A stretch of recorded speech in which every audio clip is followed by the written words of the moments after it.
তেলু শিকদার নামে পরিবর্তন করে দেলোয়ার হোসেন সাঈদীকে ফাঁসি দেওয়ার জন্য তারা ষড়যন্ত্র করেছে। শেষ পর্যন্ত তারা মারতে যখন পারলই না, চিন্তা করলো যে আমরা তো এখন আর এই দেশে থাকতে পারবো না, দেশের গরম গরম ভাব আর তো বুঝতেছি না, তবে এই লোকটাকে আমরা রাখবো না। ষড়যন্ত্র করে হসপিটালে নিয়ে গিয়ে তাকে মারা হয়েছে। কথা বলা ঠিক কিনা? সাঈদী আল্লাহর কসম বলে নাই, তাকে ষড়যন্ত্র করে মারা হয়েছে।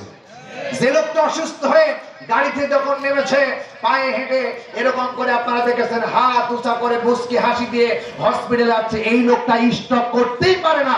যে লোকটা স্ট্রোক করে সে লোকের হাত অকেজ হয়ে যায়, মুখ অকেজ হয়ে যায়, আর তিনি পায়ে হেঁটে হসপিটালে গেছে। এই লোকটাকে নিশ্চিত তারা ষড়যন্ত্র করে মেরেছে। এর বিচার বাংলার মাটিতেই হবে। কথা কয় না ঠিক কিনা? প্রিয় ভাই সব, সুতরাং আমাদেরকে কোরআনের পক্ষে নিতে হবে।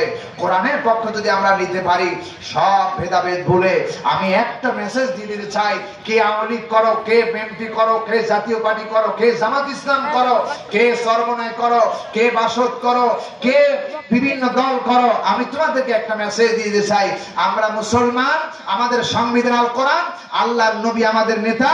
সুতরাং আর কোন ভেদাভেদ ভুলে, সব ভেদাভেদ ভুলে এক কোরআনের প্ল্যাটফর্মে এসে ওয়াতাসিমু বিহাবলিল্লাহি জামিয়া, আল্লাহর কোরআনকে ঐক্যবদ্ধভাবে ধরে সবাই মিলে কোরআনের দেশ কায়েম করতে হবে।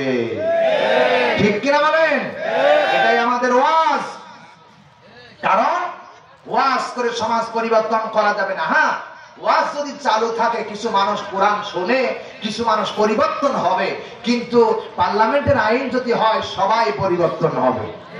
আল্লাহ আমাদের তৌফিক দান করবেন, আমিন। কারণ কোরআন হলো নিয়ামত, আল্লাহর নিয়ামত। আল্লাহ রাব্বুল আলামিন বলেন, কুল বিফাদলিল্লাহ